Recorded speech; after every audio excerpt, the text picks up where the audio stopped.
Le représentant, le directeur des programmes de plan représentant la directrice, monsieur le coordonnateur du projet DG des plans, monsieur le représentant de la FESAF régionale de Thiès,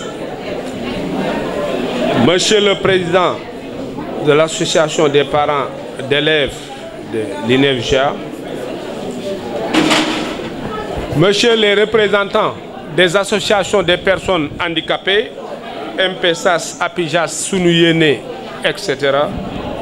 Monsieur le représentant de SOS Village Enfants, monsieur le représentant de COSAED, madame Gom, orthopédiste, produit de l'INEFJA ici présente. Comme vous le savez, c'est un réel plaisir de vous recevoir aujourd'hui dans l'enceinte de l'Institut national d'éducation et de formation des jeunes aveugles INEFJA. Vous recevoir à l'occasion de cette journée de 8 mars.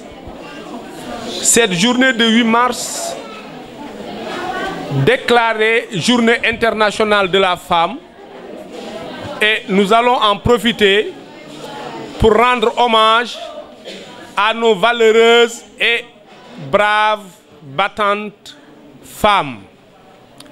Nous rendons hommage à toutes les dames du Sénégal, mais aussi de l'INEFJA. Ces femmes qui sont battantes, braves, travailleuses. Et je parle de ces dames dans tous les secteurs.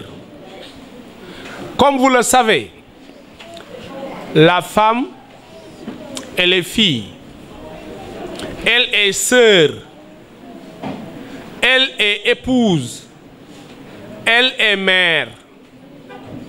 Donc vous voyez son rôle incontournable dans la société, mais le rôle incontournable de la femme dans le processus de tout développement humain.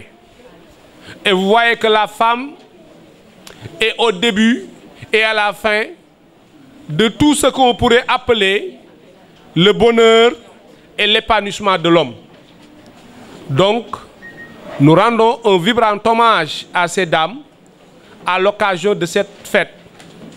Et aujourd'hui, j'ai du mal à reconnaître le personnel féminin de l'Institut, pareil qu'elles sont, dans de très beaux habits, déguisements, et tu as du mal à les distinguer.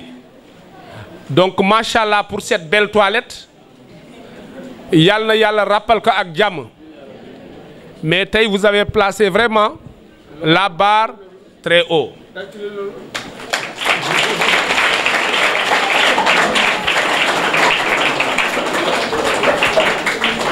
Da ngay xool jaari ba si yàgg nga ni kii ndax jaari la. Marcel Gaye romb la nga ni waaw kii kan la. Aïssatou ñaan ni tëll nga ni kii est-ce que Aïssatou la. Ah boo demee itam Samuela Fatou Gueye ñoom ñëpp macha allah. kon nag wax dëgg yàlla ñoo ngi leen di delloo njukkal bu baax a baax seen feetu tey bii di ñaan yàlla na ngeen ci dugg ak bismillah génn ci ak alhamdulillah. Donc aussi, en profiter pour saluer et magnifier le partenariat entre SHC et Plan Belgique, le tout aussi qui se rapporte à l'INEFJA, parce que les deux partenaires travaillent dans le domaine de l'éducation inclusive et que, comme vous le savez, l'Institut national d'éducation et de formation des jeunes aveugles est le réceptacle de tout. Donc, nous saluons ce partenariat et nous nous réjouissons aujourd'hui de la présence de cette délégation significative de Plan, mais aussi de toutes les autres organisations partenaires qui travaillent avec ces deux partenaires dans ce programme. Chers élèves, comme vous le voyez, le défi de l'éducation et de la formation pour les femmes et les filles en situation de handicap sensoriel au Sénégal. C'est le thème qui est proposé à l'occasion de la célébration de cette journée du 8 mars. Et quand on dit le défi de l'éducation et de la formation, c'est parce que, comme vous savez, l'éducation et la formation constituent le fondement de tout.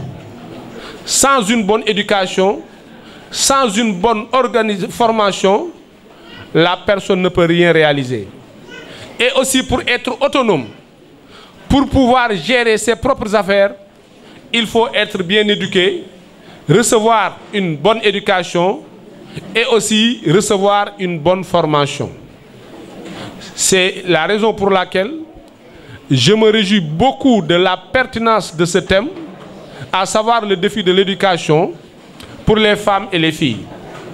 L'autre jour, je le disais à une délégation de Plan qui était passée au bureau me voir, je leur ai dit que Plan travaille pour les enfants, mais travaille surtout pour les filles. Nous aussi, nous travaillons pour les enfants et nous travaillons pour les filles, mais comme vous le savez, miser sur les filles est une bonne chose et nous savons que aussi bien Plan que tout autre partenaire qui travaille avec elle et sur elle ne sera jamais déçu. Chers enfants, comme vous le savez, on a dit éducation et formation. Vous êtes des enfants, vous êtes des élèves. L'élève est celui-là qui reçoit une éducation. L'élève ou l'apprenant est celui-là qui reçoit une formation. Nous vous invitons à bien réfléchir sur cette thématique et dès au sortir de cette salle, se dire que nous devons en faire une appropriation. Fallou Sène doit dire à ses sœurs, attention, Nafi Ndiaye, nous sommes tous interpellés. Donc, nous devons bien travailler en classe. Au niveau de la formation professionnelle, les filles qui sont là-bas doivent aussi suivre une formation de qualité pour pouvoir avoir une insertion harmonieuse dans la société. Et comme vous le savez, on dirait une heureuse coïncidence. Même pas plus tard qu'hier, la déléguée générale de la DER/FJ a été de passage à l'INEFJA pour remettre des chèques à des enfants sortant de l'INEFJA, mais issus de la formation professionnelle. La déléguée de la DER, Dr Mam Abissei, m'a dit ceci. Depuis plus d'1 mois, DER avait l'habitude de travailler avec les femmes et les jeunes, mais depuis mon arrivée à la DER, j'ai pensé mettre l'accent aussi sur les couches vulnérables.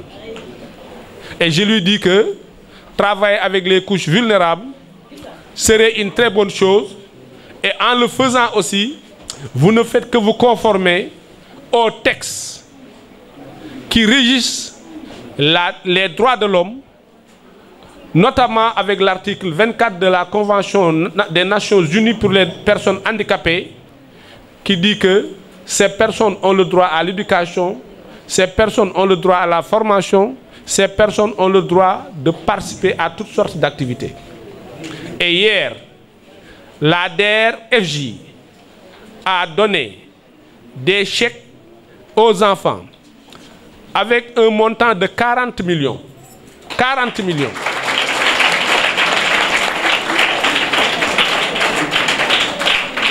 40 millions. Cela ne m'a pas du tout empêché à accentuer mon plaidoyer parce que je me suis dit qu'ils ont bien fait, mais ils peuvent aussi très bien faire. Et j'ai demandé à la déléguée de la DER d'augmenter encore, parce qu'il y a beaucoup de candidats qui sont là et qui attendent des financements, mais aussi, comme plaidoyer, j'ai mis sur la table la nécessité d'un accompagnement suivi et technique des bénéficiaires. Parce que avoir un financement est une bonne chose, mais pouvoir aussi relever les défis avec ce financement en est une autre. Il ne s'agit pas de recevoir des financements et d'avoir des problèmes dans la gestion.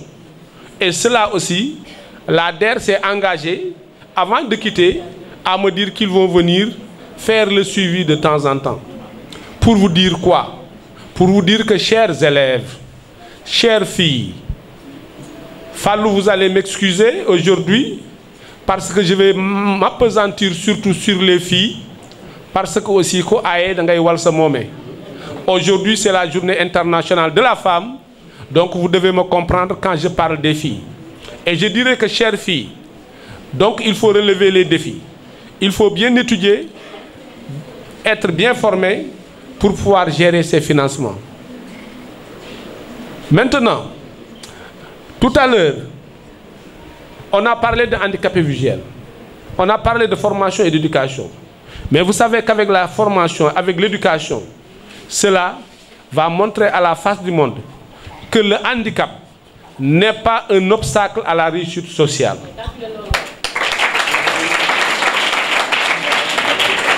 Le handicap n'est pas un obstacle à la réussite sociale parce que j'ai à côté de moi Madame Ngom Dieynaba Laye qui est à l'hôpital régional de Thiès. Elle est majeure à l'hôpital régional de Thiès.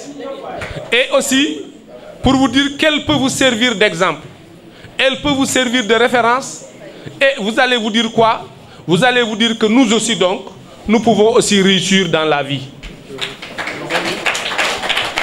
L'année dernière, avec le BFM, Fatou Nya Diagne s'est classée première du centre au centre. Première du centre au BFM, au CEM Idrissa Diop. Cela veut dire quoi? Fatou Nya Diagne, déficiente visuelle, qui surclasse tous les élèves, tous ses camarades, qui voient correctement et qui voient normalement.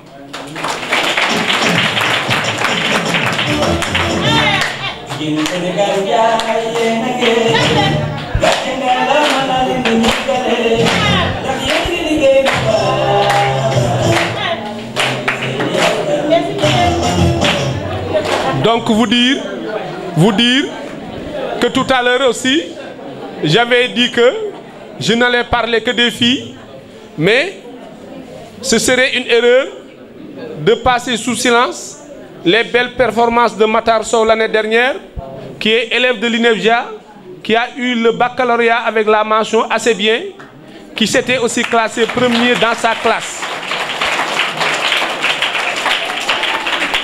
Pour vous dire que li ci des Ali moom mooy sant ñëpp gërëm ñëpp xale yi ñaax nañ leen ñu gën a jàng ñu gën a góorgóorlu jigéen ñi nag tey bis bi seen bis la dañuy dellu di leen ndokkeel di remercier ñëpp di féliciter ñëpp di féliciter aussi au passage de se féliciter de la présence du personnel de SHC. On a aussi la chance d'avoir aussi Ziguinchor ici, Souleymane Gueye est là, d'avoir Kaolack ici, Moustapha Ngom est là, d'avoir Thiès ici, Marcel Gaye est là. Mamadou Ndiaye n'eût été une urgence qui l'a dépêché sur Saint-Louis hier, il serait aussi là avec nous pour célébrer cette journée de la femme. Kon di sant ñëpp di gërëm ñëpp di wax ni kontaan na ndax tey nii salle bi jigéen ñi coloré nañ ko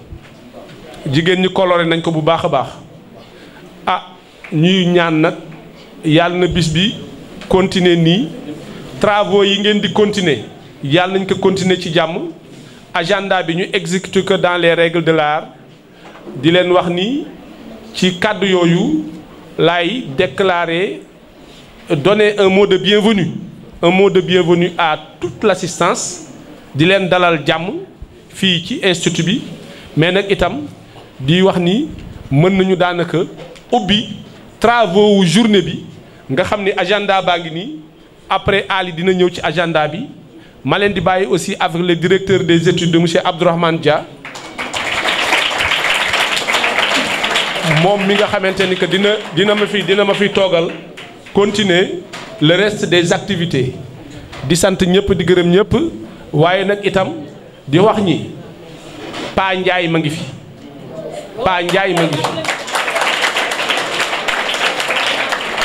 Pa Ndiaye yaakaar naa ñëpp xam nañ ko pour suñu gan yi ñëw tey Pa Ndiaye c'est le président de l'association des parents d'élèves de l'INEFJA. Un parent d'élèves infatigable toujours présent tant xam luwul dara ci école bi lu xew ci école bi mu jóg lu doon xew ci xale yi mu ñëw ma ngi ñuy gunge bu baax a baax donc Pa Ndiaye ñoo ngi lay sant di la gërëm. Sandra ñoo ngi lay nuyu moom itam ci délégation SHC la bokk donc je vous remercie de votre écoute attentive.